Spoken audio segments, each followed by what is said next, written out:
but it has to be a female. I'm sorry. Good afternoon, everyone. It is Monday, June 3rd, 2024, and this is a school board briefing. The time is 2:30 p.m.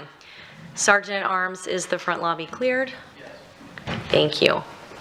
There are 6 items on today's agenda: quarterly reports for school board advisory committees, RSM presentation, policy review, briefing of the first reading, review of the June 3rd, 2024 regular agenda, public comment, good of the order, and other business. Per board protocol, I'd like to remind each board member you should strive for 4 minutes for initial comment, 2 minutes for follow-up, with a total of 10 minutes during our discussion. This afternoon, we're going to begin with the quarterly reports for our school board advisory committees. At this time, we have no representatives here to update us on their committees. However, I would like to provide time for board members if there is any discussion. Ms. Morgan? I meant to bring my notes and I forgot, but I know that several committees made recommendations. For example, the Construction Advisory Committee made suggestions to improve processes that they were concerned with. Trying to think, DAC made a comment, but they didn't make a formal EDAC made a comment, but they didn't make a formal recommendation. So I'm sorry, I didn't bring my notes with me, but I hope that these are being at least read and that staff or we are prepared to respond to them. Those are my comments. Thank you. Thank you, Madam Chair.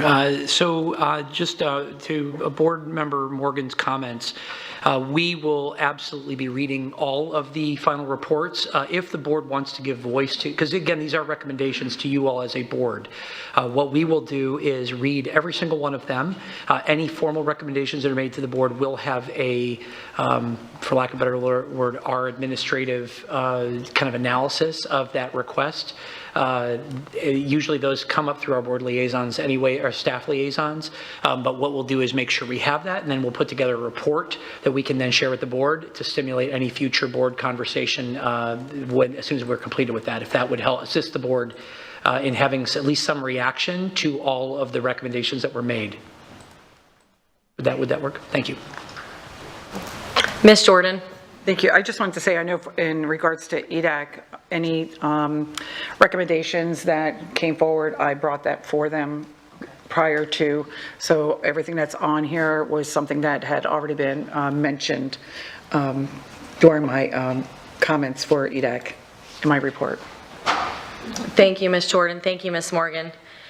Seeing no other discussion, we'll move on to the RSM presentation. Matthew Blondell, Chris Gums, and Weiss Campbell, welcome to the podium.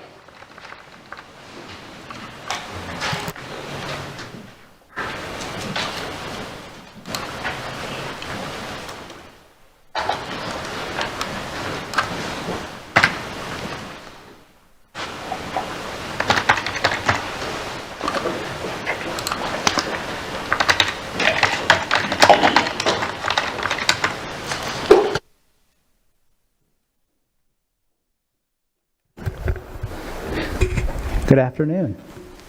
Thank you for having us today. I'm Matt Blondell with RSM. We're going to provide an internal audit plan update. We'll discuss very briefly the physical security report because that was presented to the audit committee in closed session, and we will be presenting that to the board in the future. We're working with legal to schedule the closed session for the board for that meeting here shortly. And then we'll also review the Riverdale report and provide an update on the remaining audits that we have in the queue that will be presented. Right now we're targeting July, but we'll provide a brief update on that. With me today, I have Clara Ewing, who's a senior director with RSM. I have Weiss Campbell and Chris Gums, who are both managers and led some of these projects. And I also saw Mr. Cohen from the audit committee in the audience. So I'll turn it over to Weiss for a brief update on the physical security, and then we'll have Chris present the Riverdale report. Thank you, Matt. I appreciate it. And like he suggested, we're going to keep this pretty short for confidential reasons. We are very proud of the results of the physical security. We reviewed those results in closed session with the audit committee on May 14th. We're currently in the process of coordinating a board executive session to present those results. We're working with Dave now. We have one observation included in that report. So again, we look forward to the opportunity to share those results with you in detail here shortly. With that, I will push forward through to Riverdale and pass the mic to Chris.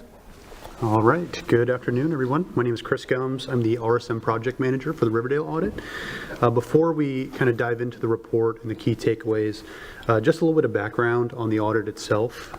So our primary focus for this audit was to tell the story of Riverdale. The project started with a $41 million budget. That has since increased to $107 million.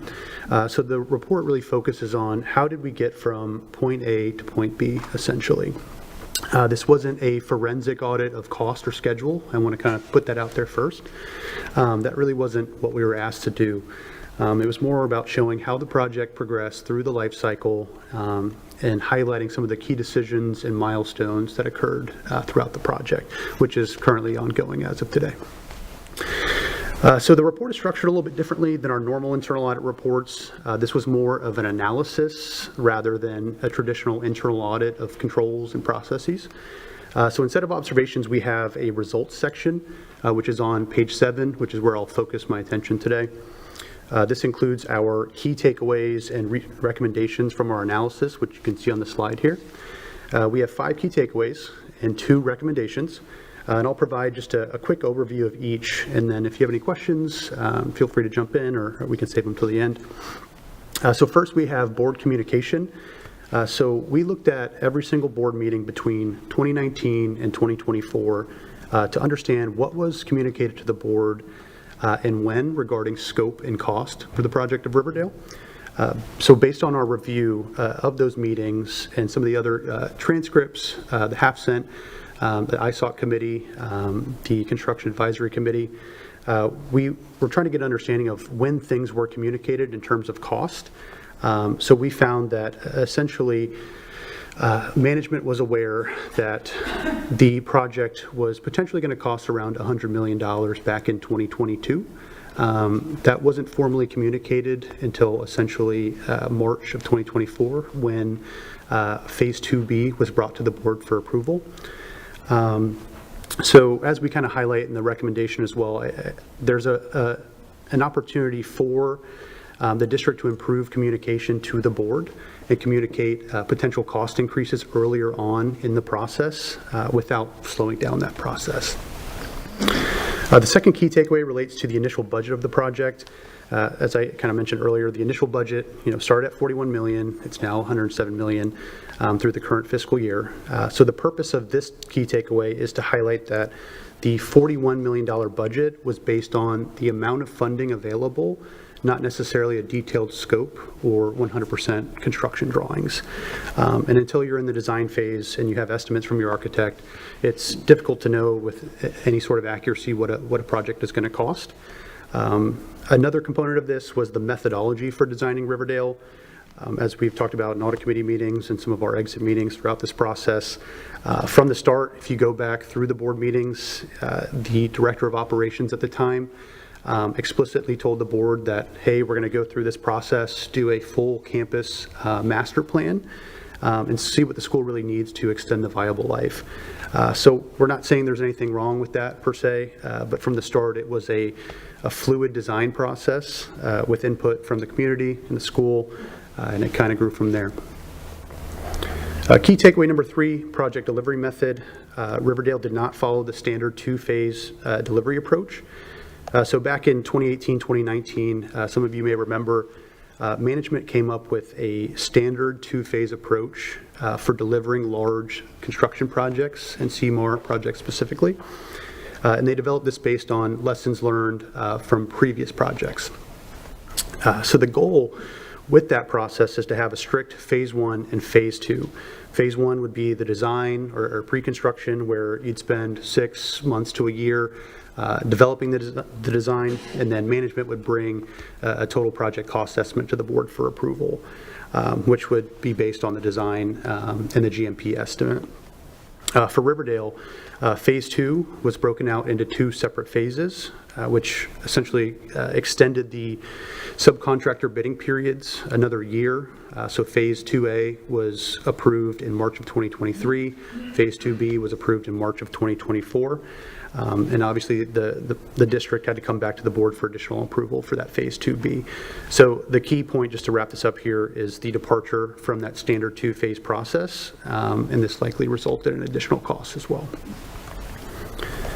Key takeaway number 4, scope additions and modifications. In September of 2021, an initial estimate was provided by the project architect based on the conceptual design, and that was in the amount of $56 million. About a year later, an updated estimate was provided based on the 100% design development drawings for $91 million. So based on that information alone, it was pretty clear that something happened between September of 2021 and September of 2022 beyond just traditional or normal market escalation. The architect actually produced a breakdown sort of detailing what was added to the scope during this period, which we do provide a summary of in the key takeaways section. But this key takeaway just highlights that there were significant changes to the scope during the design that did lead to cost increases. And finally, we have key takeaway number 5. We talk about some of the additional challenges that the project experienced. Obviously, the project started right in the middle of COVID. So between 2020 and 2023, construction material and labor costs increased, upwards of 30% in a lot of cases. So that's certainly a factor in the cost as well. We also understand there was significant turnover during this time in both the superintendent and director of operations role. So all that to say, there were several factors contributing to some of the concerns and impacts for this project. As I mentioned, we have 2 recommendations. Our first recommendation relates to the capital project updates. We recommend the district re-implement the process for providing regular updates to the board for ongoing projects. This was something that was previously being done. We also recommend, as part of that process, the management develop a new standardized reporting template to provide a more structured update so that it includes specific information. For example, as I kind of touched on in key takeaway number 3, various estimates are produced by the architect, so 30%, 90%, 100%. This update should include, those various estimates that are produced by the architect. The second recommendation is pretty straightforward. We recommend, where possible, follow that standard 2-phase approach. Obviously, things happen. The district has this great process that was created to avoid instances just like Riverdale. So all we're saying here is to follow that process. And if something comes up where, phase 2 needs to be segmented, communicating that to the board early on. So I'll open it up to questions if there are any. Thank you. Superintendent, any comments at this time? Well, just one thing, just again, thank RSM for their work on this, detailing this whole timeline and so forth. Just wanted to also mention the management response. I thought we were going to include the management response in the item, but it's not here. So we'll make sure to send the management response to the board as well, so that you have that information, essentially just reacting just like we would be. It's not a typical audit. It's, like I said, a review of the timeline. They mentioned the difference of this process versus that. So the management response attempts to give detail and so forth wherever we felt it would be helpful for the board to be aware of that as well. So the management response has been prepared through operations area, and we'll make sure the board has a copy of that if you haven't received it already. All right, thank you. Any more board comments? Ms. Morgan. Well, I'm the one who sort of opened the door on this. We sat at the board table, and the previous superintendent put blame for the increase on the principal and on the community.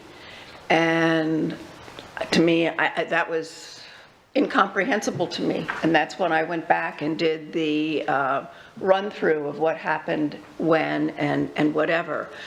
So I think it's important that it be clear that this was a management failure to follow process. And so what do? We have an elected superintendent coming in who will be under no obligation to do anything, but we'll be required to abide by policy, and we will be able to hold that person responsible for adhering to a process.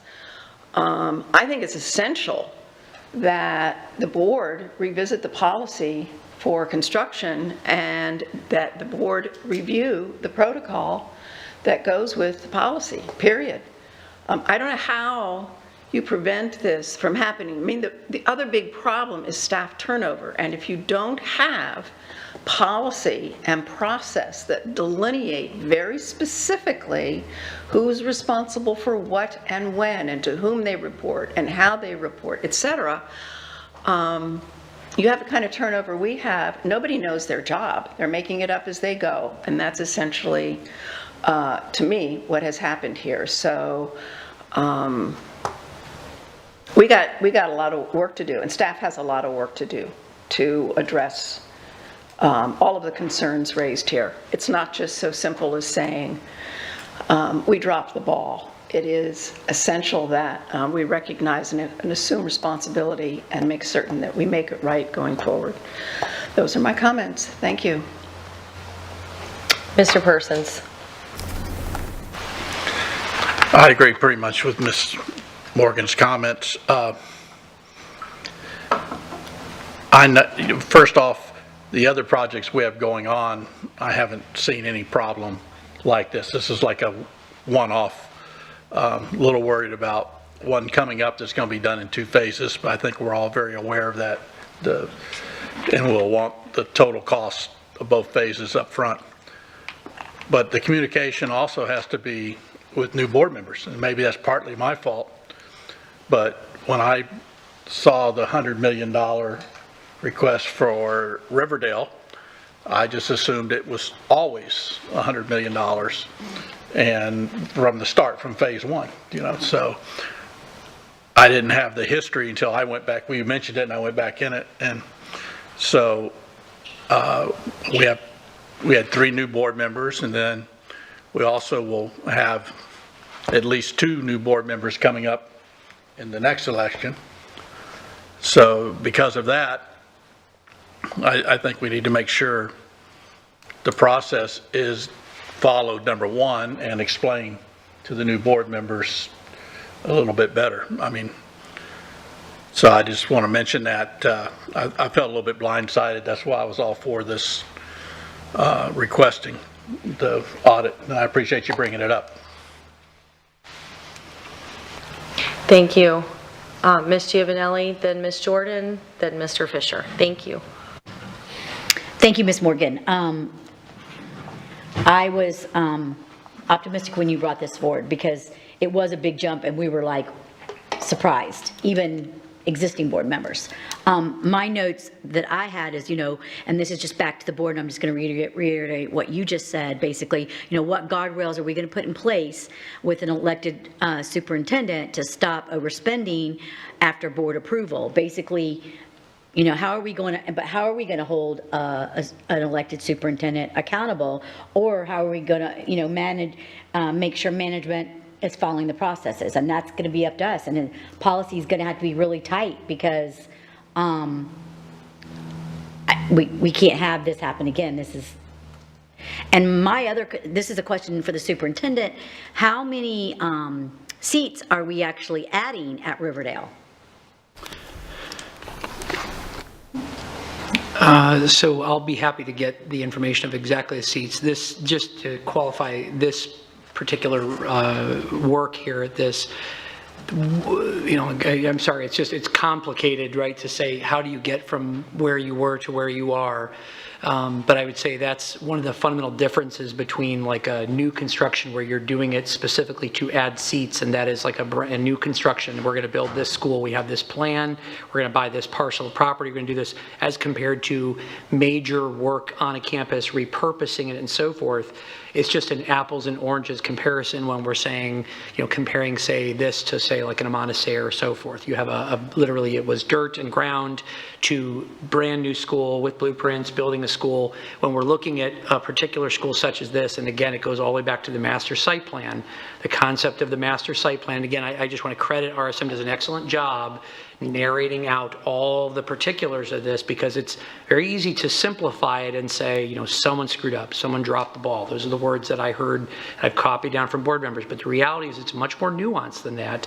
It isn't just turnover. It isn't, all these things contribute. And so I think what's really important is to really take the time and the diligence to read and understand what it's saying, because what it's saying really kind of clarifies it out, how we got to where we were. And I think they did an excellent job. It's very difficult for non-construction folks to probably follow every little aspect of it, but they did a very thorough job kind of articulating the what and the how. And the challenge of where it came from, turnover in key staff, is sometimes that there wasn't an awareness of, you know, they mentioned the two-phase construction process. Well, they certainly attempted to follow the two-phase construction process until they had to segment it, because the consideration that promulgated that was a desire to make sure you could open the school, at least a part of the school, for the upcoming school year, which required then either that or no, we're going to have to send these kids somewhere else. And so it's good considerations as to why you would have done that. But again, that's articulated here in the explanation. The other piece that we didn't dialogue about yet, it goes back to communication, was the administration that was just here prior from the 22 to 24, which is again where I know the communication changed. They may not have fully been aware of why the quarterly, actually it was monthly updates from construction. It's not that we love seeing Mr. Rickenbacker, even though we do love seeing Mr. Rickenbacker. It wasn't because we were trying to bring Scott in front of the board because we had nothing better else to do for his time. It was specifically as a result of the Bonita High School lessons learned that resulted in the creation of the multi-phase construction process, which also encouraged more ongoing planned updates about cost escalations, changes in status. Again, you'll see the recommendations of using a template that brings back the 30, 60, 90 design drawings. All those things were a part of that capital update. If you go back, as they did, and review those documents, it isn't for anything else other than to make the board aware of ongoing capital projects that are occurring all throughout the year. It was done with the frequency of monthly. Eventually it was done quarterly, until during this particular period of time it was done away with completely, so that information could presumably be provided offline through in some other mechanism. So we in the management response articulate this. We certainly would be in full in support of the recommendations that were made, following the process, bringing back the updates, ensuring that they conform to all the things that were specified in here, which if you go back and look at the updates, they were broken down by the different phases. Where are they in design phase and so forth. What they found, as they also articulated both in here as well as when they addressed the audit committee, was we actually historically brought more to our board with greater frequency, as you'll see in their findings as they go through and show the amount of times that this project was communicated at the board level. So this idea of we make a decision, set it and forget it and never come back to it again until it's done is of course not what bears out in the dates and times. There was an abundance of communication on this project. The challenge with that is when you do bring that piece in and then that approach dramatically changes, then all of a sudden it results in as one contributing factor to many others. You know, the big thing that we heard obviously was this huge increase in cost, as if it's just, what is that? And so they did an excellent job articulating pieces of that. In our management response, we go a step further. We actually share the data that attributes what of it was cost escalation from market conditions, what percentage of it is actually scope increase. So we're not speaking about scope creep in the generic sense and who's responsible for it, but specifically what were the substantive things we paid for that are valuable things, where I think the board, and is rightly to consider, is when you start going from, you know, a $40 to $50 million project to all of a sudden a $100 million project to address all of these potential upgrades and things that are in that facility, you start wondering, is that the most useful expenditure for that type of investment? Or are you better off building a new school? Are you better off doing those other things? Are we better off doing those things? And that's the challenge when you have a project that is very different, because again, that wasn't the consideration. The consideration was a lot of maintenance projects, a lot of major things that had to happen in that facility, all being pulled together in a master site plan. You bring an architect on board, and then as soon as you have that architect on board, you have a design professional who can listen to what all these different opportunities, and maybe there's a more effective way to get value engineering. Maybe there's a more effective way to address this. Maybe we do this, we utilize it, but you have to be going through that work with a professional. I will say, just as a point of knowledge for the board, Scott Rickenbacker, who was here as our director of construction, was here through all the administrations, was here through all the board changes. So you do have a person who is there who knows those processes and understands at what point maybe they weren't able to address some of these things at any point. You have at least a staff member that is aware of those things and was here through all of it. So we can't say that it was the next person came in didn't know, because the reality is at the construction level, there was that piece. Now maybe the direction given was different, the ability to engage with the board and share those updates, maybe that changed. I can't articulate that because I wasn't in a position to do that during that time period, but they contemplate all those things in the RSM findings. All of that is mapped out for you, and we tried in our management response to even make it clearer where we could do so. But I just want to be very clear. This, to me, from my perspective, administration isn't about assigning blame. It's about increasing understanding, because everything that happens has probably a number of reasons for it, and those reasons are put forward wherever possible in this piece, and then we try to supplement with the management response to address that. So my hope is that in totality we gain deeper understanding of it, and that we continue to have guardrails. But I would tell you, you already have some guardrails in place, even for an elected superintendent, that a lot of these issues that do come back to the board, there's nothing wrong with contemplating the level of information that the board expects and putting it in policy, having decision points memorialized, so that take what we did in that phase construction process. All these things you're dialoguing about, I think, are useful to do so. What I would caution anyone from doing is speculating who screwed up, this is what it was, because the reality is there's just so many layers to that. It would be impossible for me to say this one person did this one thing and that's what resulted in this massive change. It really is a number of things that all worked in concert, and they did an excellent job laying that out. But we'll be happy to have more engagement on it, but I just wanted to respond to that we'll get all those other considerations, but it wouldn't be proper for me to respond that this was done strictly as a getting seats type of mentality, because it really was not. This was designed more in the line of what we do for maintenance. When we're doing significant maintenance projects to increase the useful life of facilities, it's done to extend that. What this didn't do, is really add, because we aren't building a brand new school. This is about taking all those life end extension things that are significant projects that are extremely expensive. Instead of, you have to make a decision, do you bulldoze or do you invest in that particular site? And that's one of the core questions that I think it's fair for the board to contemplate, and I'd love to have more information provided to you on that sense, if that's the direction, if that's the type of conversation we want to have. But I just want to make sure we're not mixing an Amana-Sayre or any new school construction with its design to add seats beyond existing seats to a facility that really was designed to address a failing facility based on a lot of other aspects, based on the taxing services we have in the East Zone. So I hope that helps on a number of fronts. Thank you. Ms. Giovanelli. Okay, so I knew that it wasn't adding seats, but I don't know the community didn't know that. So my concern is that we never had a conversation that if it went past a certain amount or was going to cost additional monies, that we would rethink on what we're doing, because we didn't even have that conversation. That never took place, just so the new board members understand that. This was to enhance, do some maintenance, but because I'm going to tell you that Riverdale, I had so many calls when we started the project because they lost seats, because students couldn't go there. They were being directed to go to other schools because of the limited capacity they were going to have for the construction project. So that alarms me in itself, because now we're trying to make something better, but is it really, at the end of the day, is it really better when it affects students having to go to other schools that lived close by? I'm talking, I had parents that lived within 2 to 3 miles and were being rerouted to schools that were much farther away than that from where they lived in Buckingham. Yes, I hear what you're saying, Dr. Savage, that it wasn't a plan to add seats, but my concern is we never really had a conversation that if it goes to 108 million, that's a brand new school, because Bonita barely costs that. So I'm trying to figure out what we are enhancing, that the need was that $108 million that important, because that's a new school for me. And I'll leave it there. Thank you. I believe Ms. Jordan was next. Thank you. Thank you, everybody, for this conversation. You're trying to remember everything that has taken place, but I know for instance, Ms. Morgan has brought this up, gosh, forever.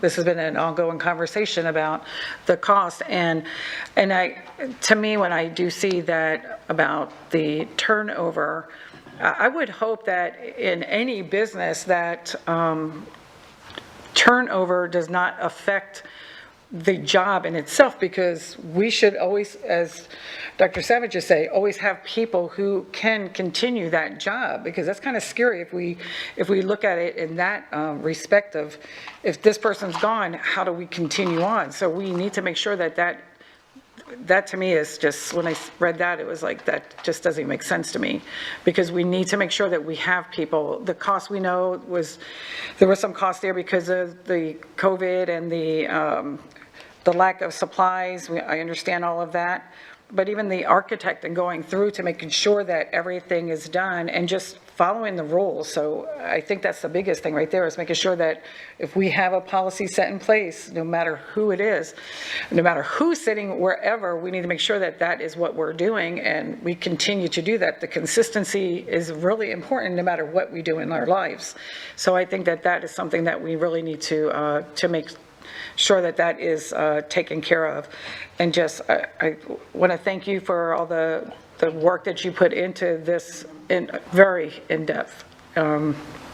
It's like late night reading all over again. But I do really appreciate it. And Dr. Savage, thank you for your comments as well as what you're sharing with us. And it was an overhaul of the entire, like, this school.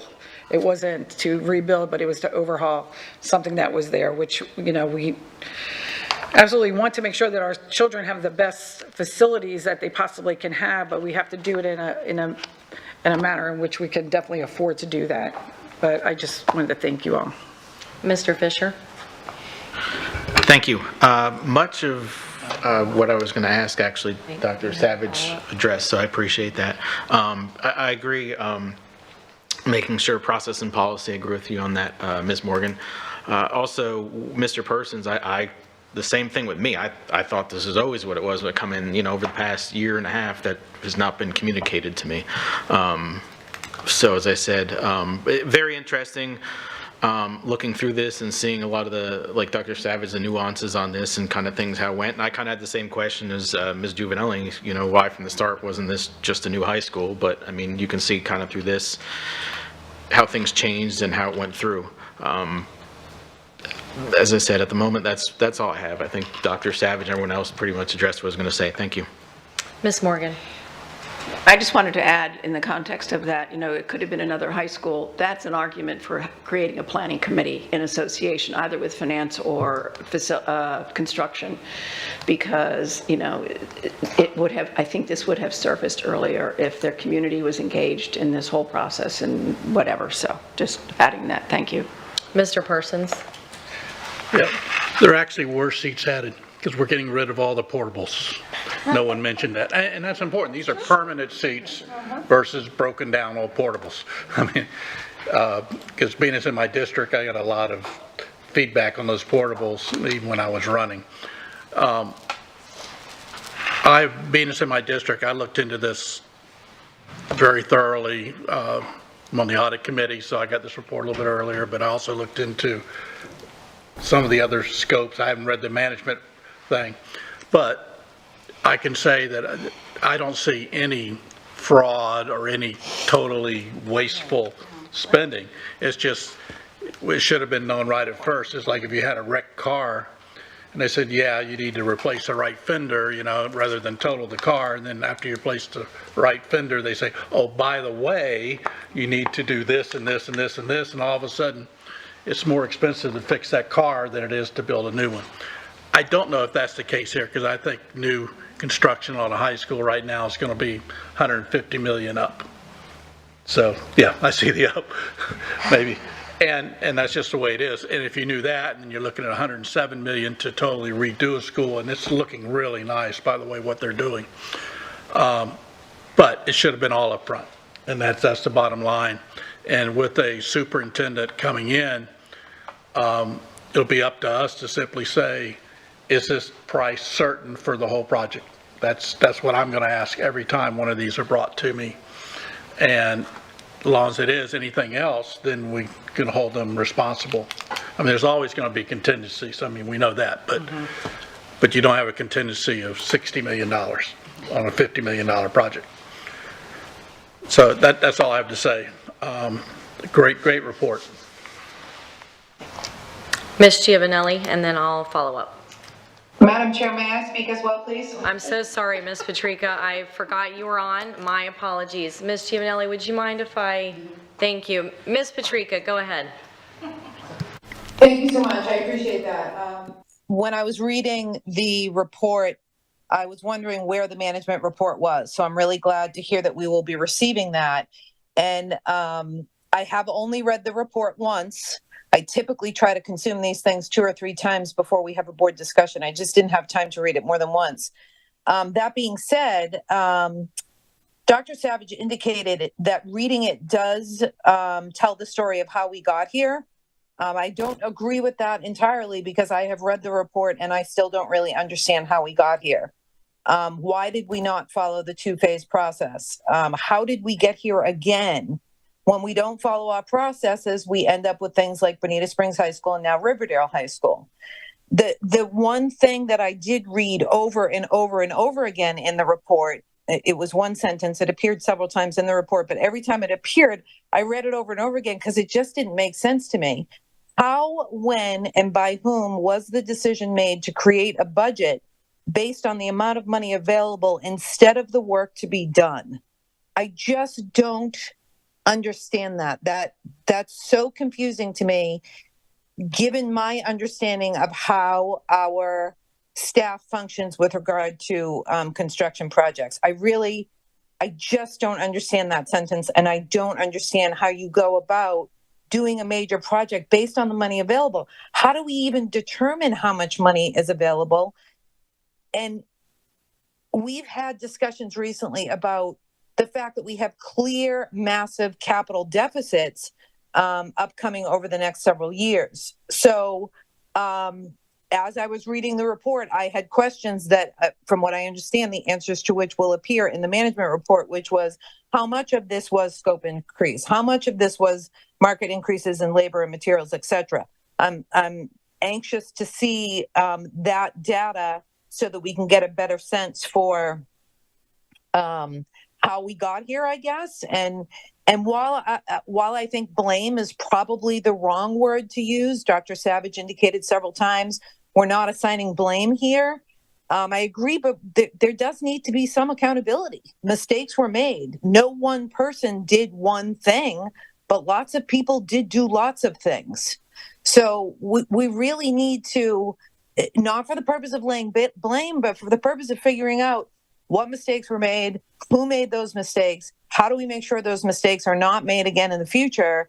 And I'd like the board, if we could, before we leave this subject today, to provide clear direction to the attorney to bring forth a policy that will require using the 2-phase delivery for construction projects. Those are my comments. Thank you. Ms. Patrica, my apologies again. That was my fault that I forgot you were on. I'll go ahead with it. I'll follow up. Ms. Giovanelli, do you have a follow-up? Yeah, just real quick. So thank you, Ms. Patrica. I'm glad that you spoke because that's exactly what I am concerned about. It's the accountability piece. And just for the record, I'm a graduate from Riverdale, so this is my alma mater, and the school's not that old. You've got schools that are older. Fort Myers High is way older, and we haven't even thought or talked about what we could do to enhance it. I don't know. And so, I mean, so when I thought what was 46 or 41 million, 41, was it million? Yeah, I thought that's no big deal.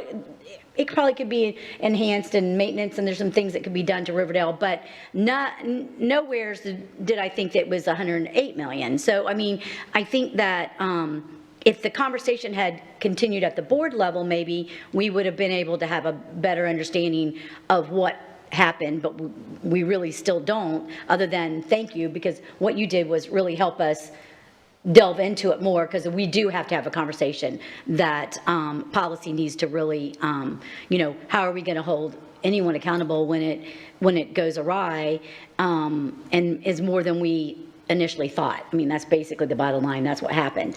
And if the story needs to happen, or the planning needs to happen prior to, with community and finance and so forth, the finance committee and what the expectation of the principal wanted at that school, that should have happened before we went from 41 million to 108 million in a matter of, I feel like it's minutes, but it's not been. But it feels like that because of the extreme that it is. So I do think I would agree with Ms. Patrica. We do need a policy that holds accountability and the processes in place, and make sure that they're happening. Thank you. Dr. Savage, you have a follow-up? I sure do, just based on the prior, there was a lot loaded in Ms. Patrica's comments as well as Ms. Giovanelli here, and really the themes through a lot of the comments today. So just wanted, this is kind of the beginning. Let me frame it the way I would recommend.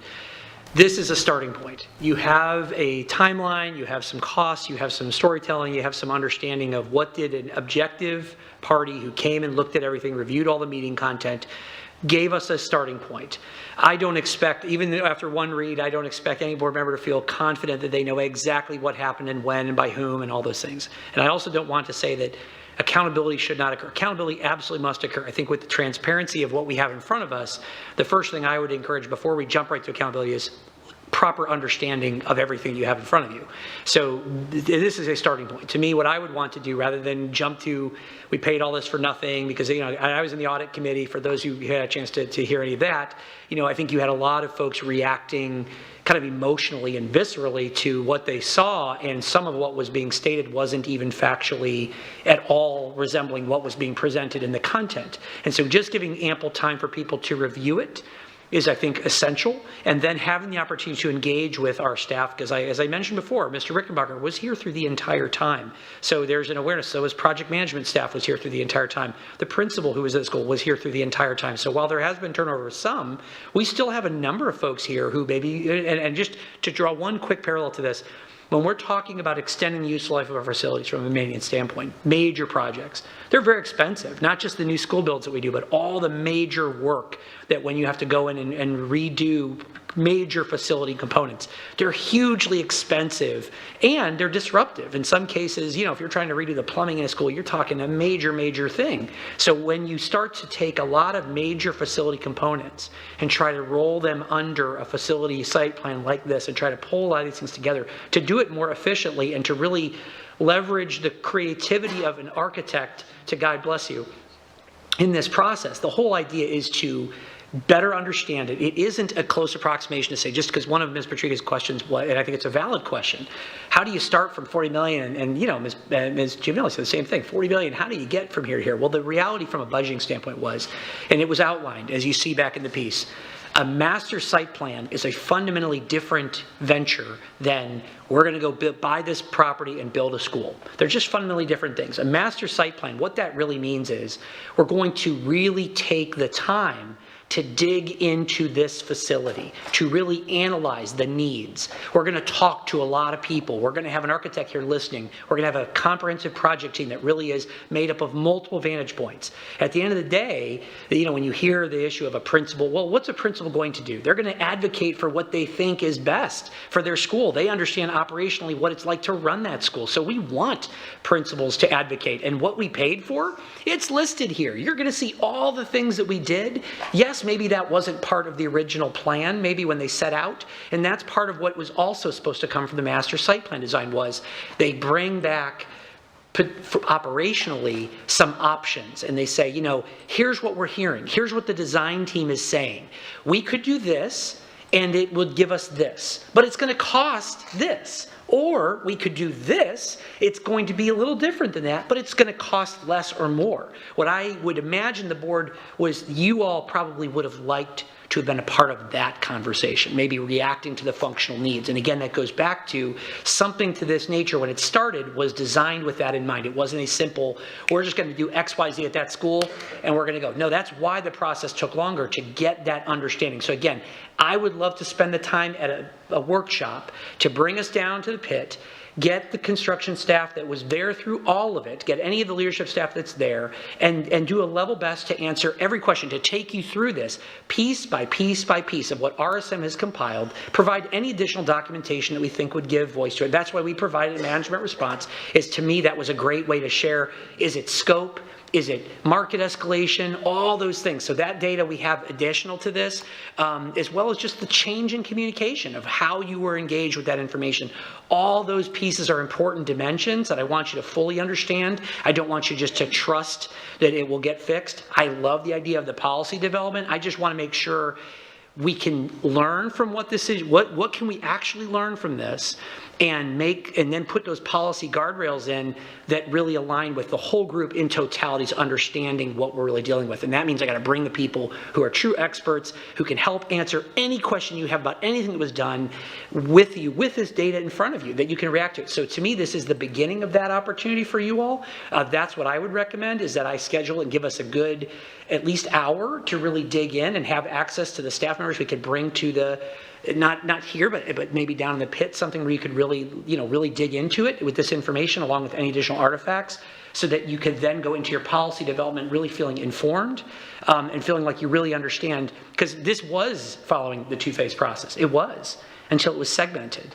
Why was that segmentation done? To make sure that they could open the school, at least a part of that, by a particular date and time. That had they not done that, they wouldn't have. They would have kicked the can a whole year. They would have added that piece. So it's in there. The information's there. I just want to make sure I'm not glossing over that. So I hope that adds a little bit more color to what your conversation has been so far based on the questions thus far. Thank you. Madam Chair. Thank you, Dr. Savage. Ms. Patrica, I want to give you an opportunity to follow up with anything you just heard, and then I will have my comments.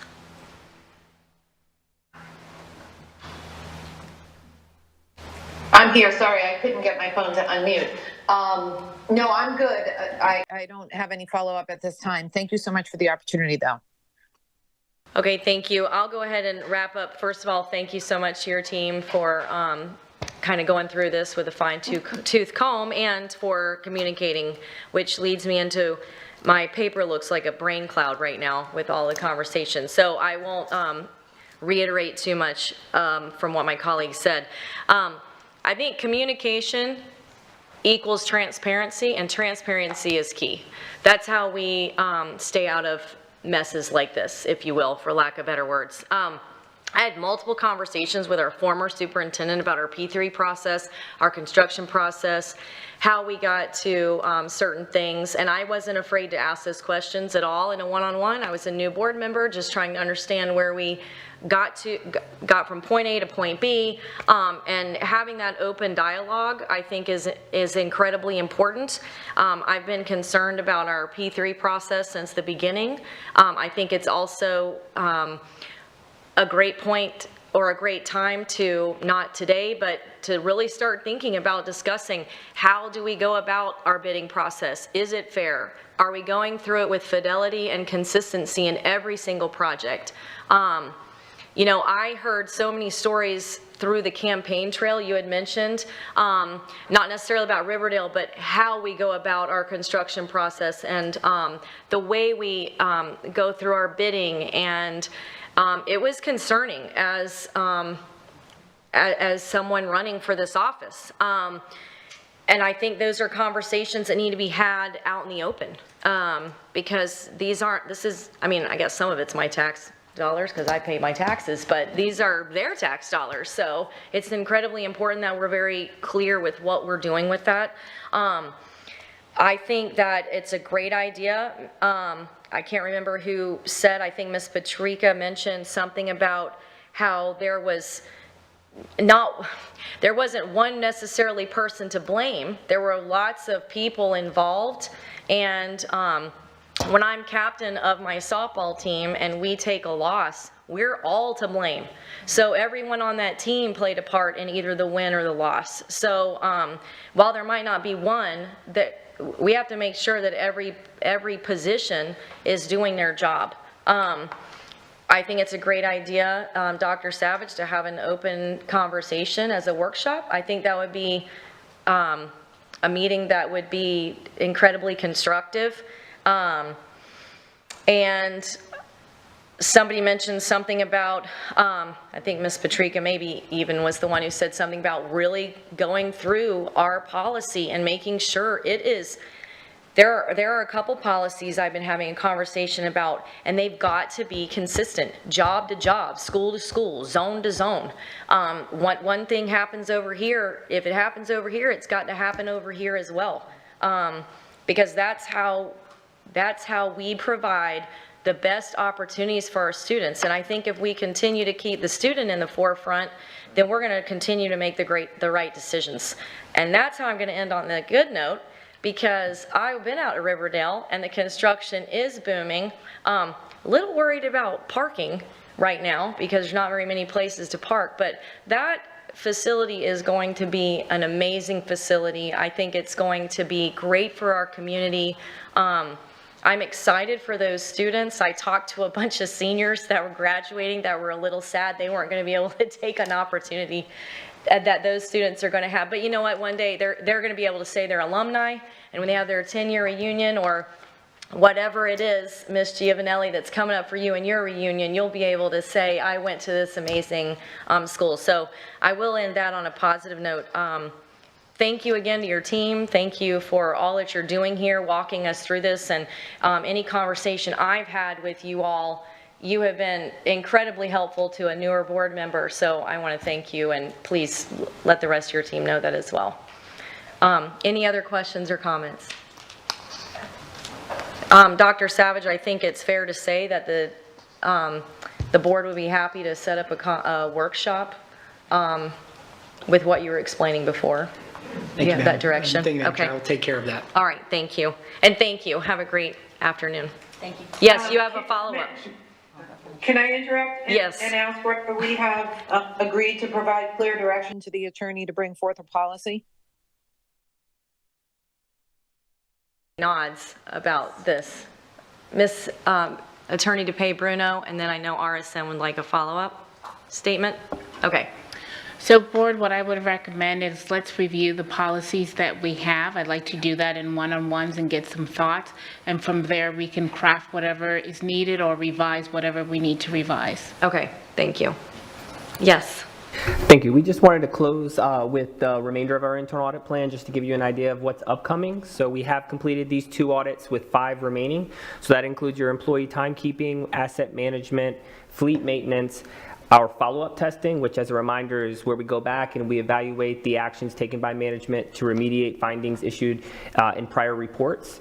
And then lastly, our risk assessment, which we have performed a number of interviews with, and that will be where we bring forth our proposed audit plan through the audit committee for recommendation to the board for this upcoming fiscal year. So just wanted to give you insight. We expect to deliver these at the July 30th board meeting.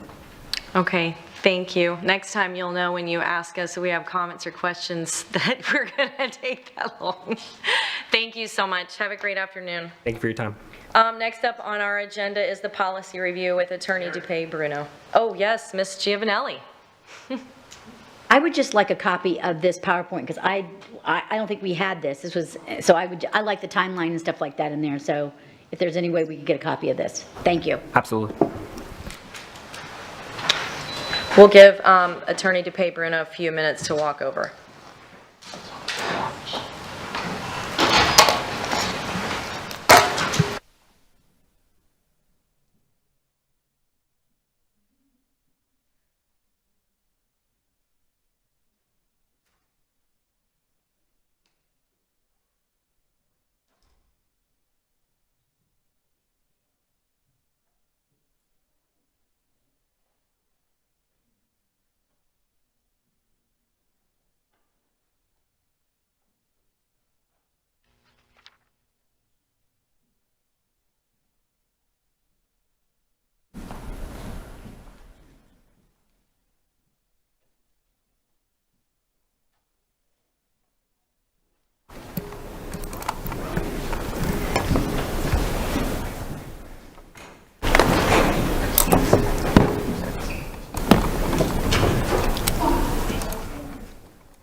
questions.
Thank you, Madam Chair. So at this point, board members, you've had an opportunity to review the proposed policies. Are there any corrections or comments about the policies?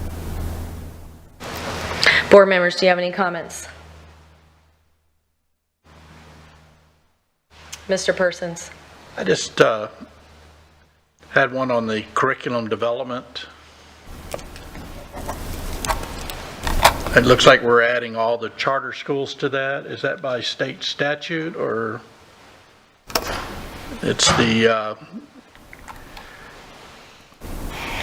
Comprehensive Evidence-Based Reading Plan, the CERP, including charter schools? Yes, that's per the regulations. Okay. Was that new to this, it looks like? Okay. was added, I yes. just want to make sure that that's out there. That was my only question at this time. Madam Chair, at this point, I would ask the board if we can move these forward to second reading. I have a comment on a policy. Any others before I? Ms. Patrica, do you have any comments on any of the policies? No, thank you, Madam Chair. If you could pull up policy 2431, the interscholastic athletics.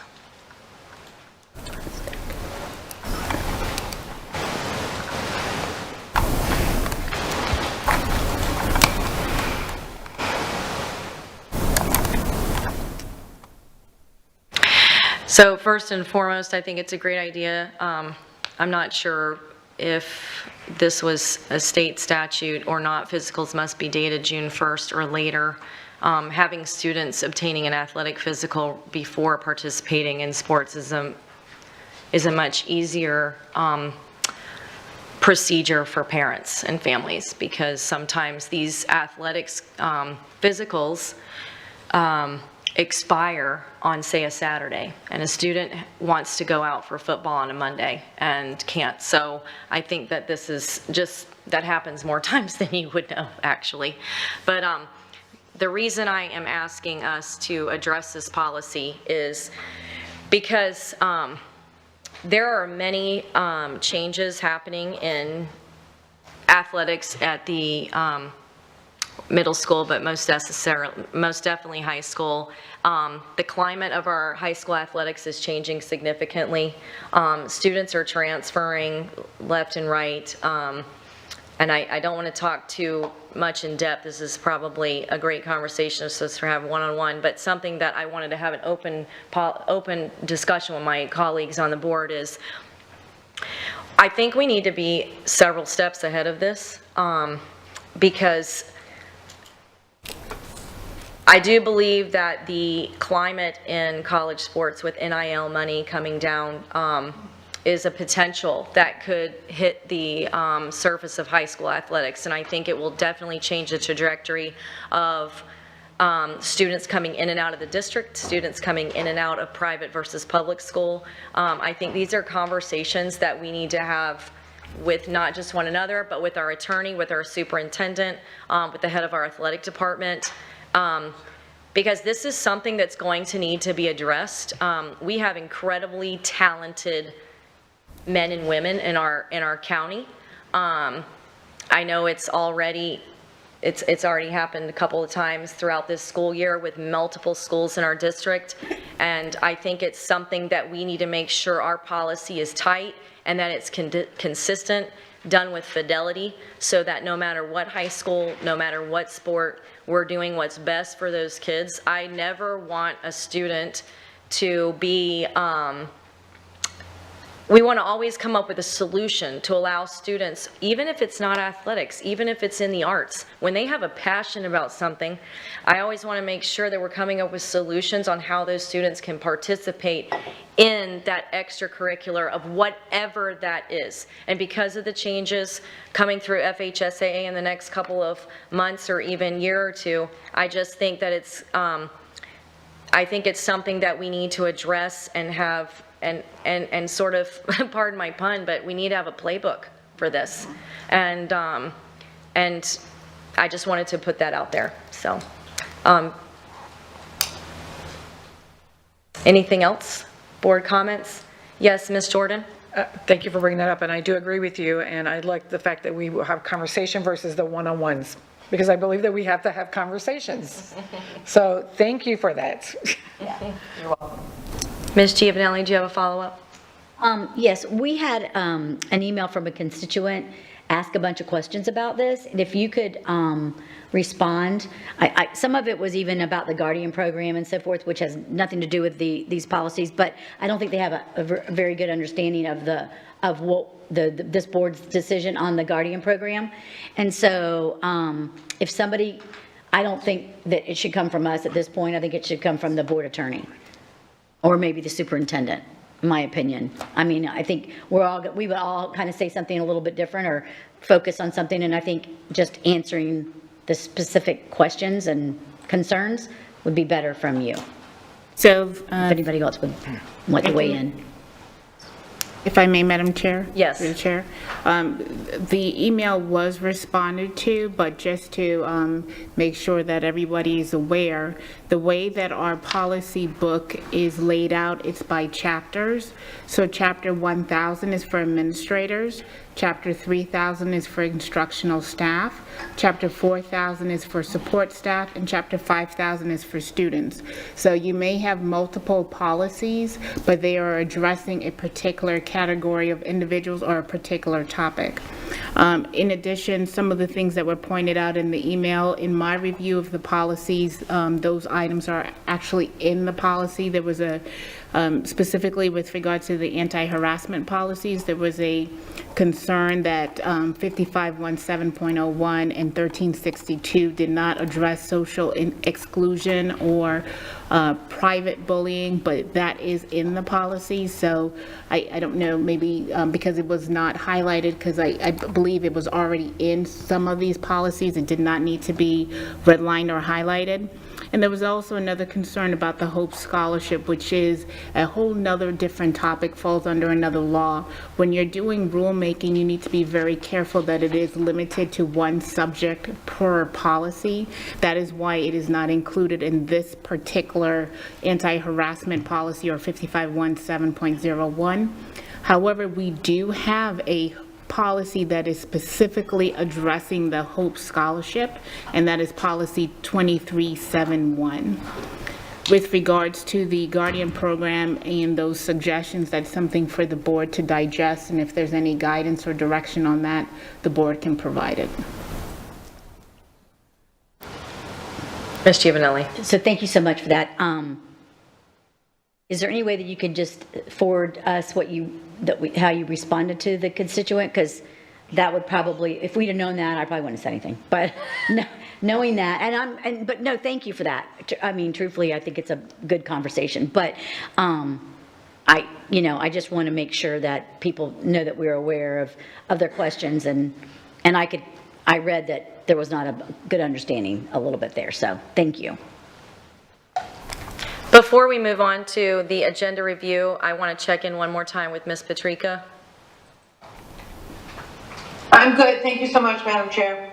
All right, next is, thank you, Attorney DePbruno. Do you have any follow-up? Just want to make sure that the board is okay for these policies to move forward to second reading, please. After the discussions we've had, is everyone okay with moving on with second reading? I'm getting nodding of heads, yes. Thank you. Next is review of the June 3rd regular agenda. Dr. Savage, please proceed. Yes, Madam Chair. So we had a few questions come in. So the first one is one of the good cause additions, L9, which is the approval to award the ITN CN 24-0139 TA Public-Private Partnership P3 to build Hector Cafferata K8 and approval of the total project cost. So the question was, please advise the difference between the advantages of the P3 build versus how we built the Montessori Elementary. What were the costs incurred to build a Montessori? How many more seats are we talking with the K8 school versus the elementary school? So I've asked our operations to provide a response here. So the P3 award is a turnkey solution to build a K8 school with design and construction firms partnering together in a design-build construction model. The district's construction RFQ process utilizes the construction manager at risk model with the district engaging with the design, construction, and the building official contractors separately. A comparison between Montessori and Hector K8 is difficult to extrapolate. Montessori's site development and utilities were previously accomplished during the middle school build. Therefore, there were less costs when brought to the board. Hector K8 will be a new site with development and utilities in addition to the physical building. A Montessori is 134,000 square feet with a total project cost of $56.5 million for 984 student stations.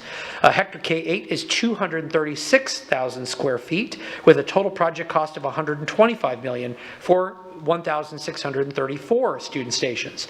The assumed benefit of the public-private partnership is acceleration of project delivery, utilizing a previously designed building with a substantial completion date of August 1st, 2026.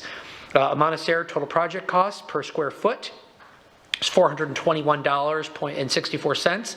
Of course, that does not include all the utilities that were completed during adjacent school construction as well, but Hector Cafferata total project cost per square feet, which is $529.66, which is increased primarily for time escalation. So that is that question. The second question was, were there any other bids on the project? What could be the possible contingency fees for this type of project? The response, this one was from our Business Services Department. For this ITN, we received one response. The very first solicitation we released for the P3 did produce multiple bidders, but we rejected all those responses and released the solicitation again to ensure compliance with all laws and regulations regarding the P3. In this new proposal, we specifically defined construction and building requirements with the district's professional consultant. We contracted with the consultant to develop the design criteria package that was included in the solicitation as required by law. Multiple companies attended meetings regarding the solicitation, thereby showing interest in proposing. Ultimately, we received one successful proposal. Possible contingencies on the project could include an unexpected need not anticipated in the original estimate or a price escalation of the FFE, the furnishings and equipment materials. The owner contingency that's built into the total project cost is less than 3% of the total project cost. Which is what we use on our other projects as well, our contingency, our owner contingency. So those are the questions that I had. Do we have any follow-up on those? Yes. Mr. Fisher. May I ask Superintendent questions through you? Yes. Whoop. I'm on my mic, sorry about that. The question I had is, thank you for answering that, Dr. Savage, is we had an issue last time with the P3 with having contingency. Mm-hmm. And that's what my question concerning this, and I thought that was one of the issues with it. As I said last time, in regards to not having any contingencies. Yeah, and follow up with both the COO as well as our CFO specifically related to that particular question. The contingencies, according to our COO, it's a very typical part of our construction process, and that all of the laws that were expected to be followed in accordance with the P3 in this are being followed, that all those things are in place, and that any of these specific contingencies are by design something that we can have that are listed as I've kind of described today. Thank you, Dr. Savage. Yeah, I meant in regards to the P3 part, and I appreciate that, because last time that was raised as a red flag to us. That's why I was asking again on this one, so, for the first time it was. So, thank you. The next, if I can go to the next question, or if we have more. Oh, thank you, Madam Chair. Under our consent for human resources, item J3, which again was a good cause, this is the approval of the fiscal year 25, 26, 27 collective bargaining agreement with the Teachers Association of Lee County, the TALC. The question was, where does our district place in the state for total daily instructional time? What is the beginning teacher salary of Charlotte, Collier, and Hendry County? So we asked that information be put together. So we actually have data regarding the length of the student day for the top 10 districts by enrollment and our neighboring districts, Charlotte and Collier. Brevard is a student day of 6 hours and 45 minutes. Broward, 7 hours. Charlotte, 7 hours. Collier, 6 hours and 55 minutes. Duval, 6 hours and 45 minutes. Hillsborough, 7 hours. Lee, which is us, 6 hours and 30 minutes. Miami-Dade, 7 hours. Orange, 7 hours. Palm Beach, 7 hours, 15 minutes. Pinellas, 6 hours and 30 minutes. And then Polk, 7 hours. Starting teacher salaries for Collier is $54,000. Charlotte, $53,939. Hendry is $50,668. That is an attempt to answer that question that came through. Mr. Persons. Yeah, I was just wondering on the time. It's my understanding that we're going to be adding time to our middle schools, which would bring us up to what, 6 hours, 45 minutes? For middle school, and again, Middle that's schools. student day, that's correct. We're working to add that into our schedule as we speak, working on that operationally, yes. And we're able to do that without having it in the TALC contract, I believe. Yeah, Correct. great question. So this is a common misconception, is that as long as it's not impacting the teacher workday, so as long as it falls completely within the teacher workday and is not impacting any of their other the bargain working conditions that it would impact, such as their lunch, such as their planning time, then it is considered a managerial right. It's considered something that we have the full discretion to change as long as it's within those guidelines. As soon as we cross over and it is impacting the teacher workday in some way, or impacting extending the teacher workday, that then becomes a bargainable item for us that we cannot just unilaterally impose. We must work with our bargaining unit, and that is, but yes, this particular piece, like the 15 minutes and so forth that we're mentioning, that would be something that we could do, and it is not bargained. It's something we just effectuate and do because it's not impacting any other aspect. It's not changing the workday for the teachers in that way, in a way that is required to be bargained. That's my best explanation for that. If I may, one other question. Are there any plans to do anything for high school or elementary school at this time? I know the middle schools, because we're going to 7 periods. That's another great question, right? So for high schools, one of the big changes that's going to be coming not this year, but the following year is the early start time, where we're going to have to look at a lot of things. We're going to have to look at our current start times. We're going to have to look at the transportation. We're going to have to look at a number of things that we have to basically put all those pieces together. So I think under that circumstance, we absolutely would be reviewing our times. In one part, just because we have to. We have to find a way to be able to address that for all of our students at all levels. I think we're going to have to take a good look at the teacher day, the student day, all those parameters, how it impacts transportation, and so forth. Because we, as you know, our transportation situation with our transported choice that we presently offer, based on the current times that we have, is very, very challenging. So looking at all these things and trying to optimize it for learning, for transportation, for operational efficiency, all those things are on the table. We absolutely are looking at high school as well. For middle school, this actually helps us. It helps us from a student standpoint, but also helps us potentially from an operational transportation standpoint. So it's a really a win-win for us at this time. Thank you. My pleasure.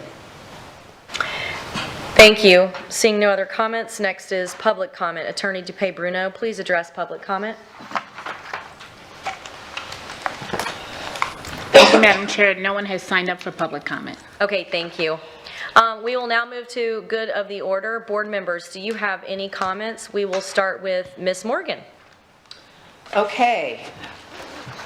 So first off, I want to thank Sohira Sarmiento, Director of ESOL, for her report detailing the district ELL demographics and the impact of the Imagine Language and Literacy Program.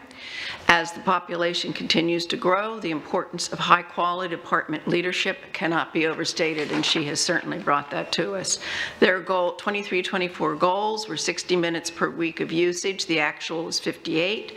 Their lesson pass rate was their goal was 75%. They came in at 87%, and their lesson pass rate of 75% came in at 87%. I also want to report on the Lee County Action Team grade level reading project, preliminary report on program success at Spring Creek Elementary. There were 520 volunteer hours, average increase in word count per minute quarterly of 55 words. Average student exemplar score was 68%. That's the third quarter. After the first and second quarter, which were untutored, the exemplar scores were 27 and 35%. So you can see the impact that the program had. The active and enthusiastic participation of Principal Jillian Fioria and reading coach Chelsea Faber have to be recognized. They were critical to the success of this program, critical to the success of volunteer enthusiasm and interest and commitment to the program. So just wanted to mention that. Now I'm going to make some comments. The past 2 years spent building a high-performing, effective governing team has been one of the greatest pleasures of my 12 years on the board. That said, I sense cracks that are shaking my confidence in the solidarity of the governance team. The board culture and way of work is being challenged by its 2 direct report employees. As was the case during his previous tenure, the superintendent appointed as interim is eschewing collaboration and communications with me in his efforts to establish a way of work that lacks transparency and collaboration. In my one-on-ones, I am provided information. My approval is sought only to learn that the full complexity and totality of actions to be taken have not been disclosed. Actions that present potential organizational, personnel, and administrative challenges to the district. In his second tenure as superintendent, again, his actions are duplicitous, self-promoting, and have the effect of undermining staff confidence in the organization as we approach a new school year. At the same time, the board attorney and chief counsel, who views the legal team as her law firm in the district, is aggressively promoting herself and the legal department as a special employee class to be treated differently than other district employees, a special class deserving to be at the front of the line for compensation and benefits before the superintendent and board have seen and processed the Evergreen study findings. Self-centered leadership and way of work are creating confusion and consternation for senior staff. I am concerned about dimming our focus on the goal of improving student achievement and slowing the momentum toward our goal. At our next meeting on June 25th, we will be presented with superintendent recommendations for senior leadership appointments. While we lack the statutory authority to deny personnel appointments, we are not prohibited from representing the public and stakeholders in the vetting process, and we are tasked with ensuring that superintendent recommendations are aligned with the strategic plan. Therefore, I respectfully request, and hope my board colleagues will do the same, for the superintendent to provide, prior to our June 11 one-on-ones, organization charts for the district and each department, complete with names of staff who will be appointed to those positions. I'm also respectfully requesting the board direct the board attorney to withhold additional communications regarding legal team compensation until the board has revisited the outcome of the Evergreen study. And those are my comments. Thank you. Thank you. Mr. Persons. Wow, didn't see it coming. I know. I was at the Donna Beasley Charter School graduation last week, and they have a lot of kids that were at risk of ever graduating. And it was very exciting to see not only the students as they graduated, there were not many, there were, but how excited they were and how excited their parents were, who probably thought they'd never see that day. You could tell. As a matter of fact, a lot of them said that. So these kind of charter schools are very, I think, important. I know they're going to be doing a groundbreaking on a brand new school. They've been meeting in a church area. It's going to be at the same property, but they've closed on it. And it's been approved by the county to do that. As far as the attorneys, I like sort of looking at the contracts, but I agree, I don't want to make any action until I see the Evergreen report. I don't mind them trying to advocate for themselves any more than the teachers who sent us emails well before we did anything, sort of on the same lines. But I think it's up to us to look at that report and decide what we can do and where we can. You know, superintendent, I don't have any problems right now. I haven't heard maybe things that you have heard, but just go on record that I have not heard anything. That's all. Ms. Jordan? I apologize, I really don't have a lot to, at this moment, but I did want to say I did actually do my last graduation, which was Coronado, Island Park, and North Nicholas. And they had the highest graduation classes that they've had in the past. And when the kids actually got up and spoke about it, they spoke about how if they had not been at those particular schools, they would not be walking across the stage. And it was standing room only at South Fort Myers for them. And they really appreciated the fact that they were going to get that diploma in their hands. So that was really, really nice. And the other stuff I'll have later, so I apologize. Thank you. I'll go to Ms. Patrica. Thank you. I'll save my comments for tonight, but I will say that the org charts would be super helpful for me in the decision-making process. Ms. Morgan, thank you for bringing that up. And I also agree, and I've expressed this in one-on-ones with the board attorney, that it is impossible for us to treat a class of employees differently from others. And we don't know the outcome of Evergreen yet either. So I'm on board with those comments, and I'll save the rest for this evening. Thank you so much. Thank you. Ms. Giovanelli? I apologize, my mic's been on the whole time. I'm sorry. Anyways, real quick, couple things. Acceleration Academy is coming up for graduation, and I hope that most of us can attend it. I don't know, it might be their time, but I'm going to make sure that I attend that. I actually had a parent call me today regarding their son that was at Riverdale and left Riverdale, and they went to Acceleration Academy, and in 2 months they did a year's worth of their schooling at the Acceleration Academy, and he is graduating. He can graduate today if we had a graduation. So I just want to bring up that I'm very supportive of our charter schools, but the Acceleration Academy is kind of an extension of our district, and these students will get a diploma from us. And I think it's a great program that schools need to be really referring students to if they're not going to make it at their school's graduation by our May dates. And just the success of that for me is really great, and I'm just excited about that growing. I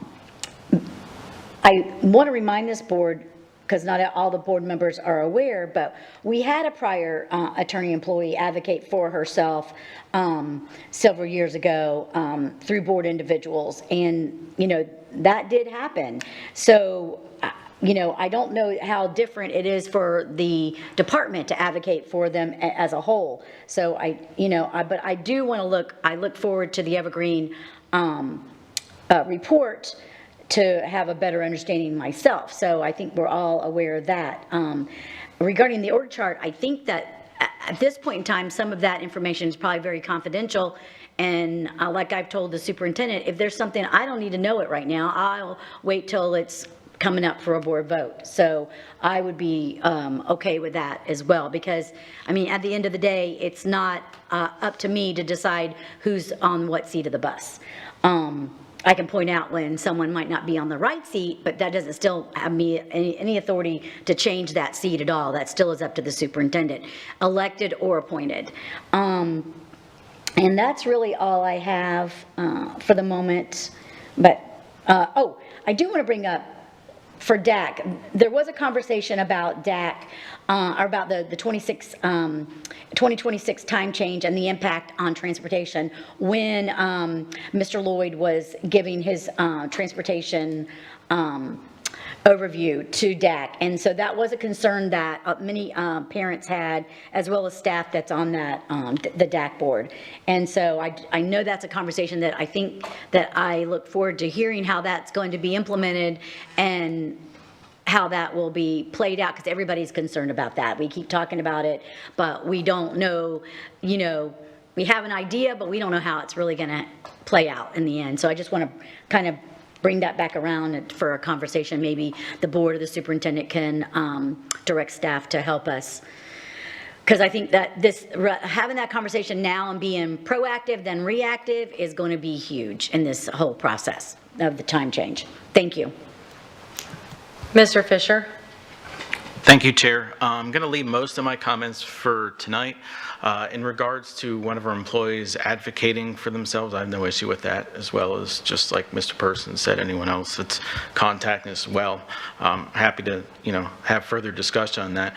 In regards as well to Ms. Morgan, from my own personal vantage point, I have not experienced that with the superintendent. In fact, I'm refreshed by the level of transparency. In fact, the state of our schools, I appreciated showing what's actually going on in this district, and that was refreshing. And I haven't seen that in a long time, so I appreciate it. But that's all I have for now. Thank you. Thank you, Ms. Jordan. You said you didn't have a whole lot, but that is a whole lot. That's great to hear that graduation for those students. And then Ms. Giovanelli, you reminded me of something that I had a conversation in a one-on-one that I brought to the table was regarding transportation, and that this district is a couple steps ahead and not waiting until August with transportation with the North Fort Myers Bridge that shut down, and how that could affect, and I hope that we are way ahead of that game, because I know that there are alternate routes that people are using through residential areas to avoid that. So just putting that out there to make sure that we don't wait till August 4th to find out the bridge is closed. Happy birthday, Mr. Persons, belated. Yep. I have one more. Oh, you have one more? So do I. Go ahead. I'm sorry. I just all of a sudden dawned on me that maybe the public doesn't know what the Evergreen study is. Yep. We've all mentioned it. It's a study of the area for comparative salaries at everything from our support staff to our teachers to our administrative. So and that's just about finished, and we'll be getting a report on that hopefully soon. So I just wanted the public to know that. That was all. Yeah. And thank you for the birthday wish. Thank you for clearing it up. Ms. Giovanelli. Speaking of birthdays, happy birthday, Mr. Persons, but happy birthday, LaTanya, Thomas. I think y'all. So yeah, born on the same day. So happy birthday. Thank you. The other thing I wanted to go ahead and thank in advance is the staff that's going to work almost the entire summer at our summer school locations.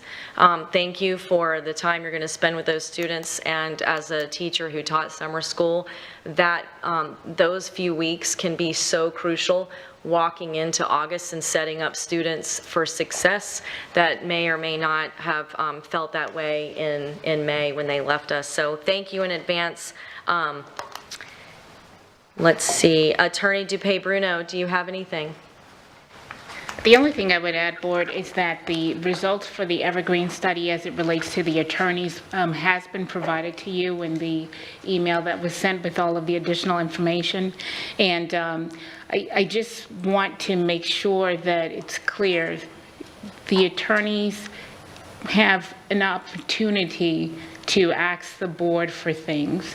If the board says no, then the board says no, and then we move forward. But I don't think that, because I know that other individuals have specifically advocated directly to board members, as Ms. Giovanelli said, and was advocated by certain board members as well. So I just want to be careful that everybody is treated the same and that we're consistent. Thank you. Well, if there are any specific questions the board members want asked, I know there's been a lot of ground covered, so I'm happy to answer any specific questions the board members may have if they're outstanding questions. Otherwise, I just want to acknowledge that it's our teachers' last day today for the contract year. And so just really want to give a big thank you to our teachers who've helped support our students all throughout the school year. That is just, we just can't thank them enough. We think about them constantly. Every time I have a chance to talk, I always, on behalf of the school board, know that they are in our hearts and minds so much of the time we're trying to make decisions. And so just, I'd be remiss if I didn't acknowledge them and their service today. Thank them for the hard work. Looking forward to those who are going to continue to work in the summer, as well as those who will continue their professional learning, as many of them do, and study the results of their students, which many of them do, but also that they enjoy a hard, well-earned vacation for the ones that do. Some actually start second employment during this time period. So just know that our teachers are front of mind for all of us at this governance team level. We're so appreciative of them. I know I can speak on behalf of the entire governance team when I extend those warm thanks. That's all that I have, unless there are any questions from any of the board at this time. Thank you, Dr. Savage. We will have a board action meeting at 6 p.m. this evening. At this point, having no other business to come before this body and seeing no objection, this meeting is adjourned. The time is 4:00 p.m.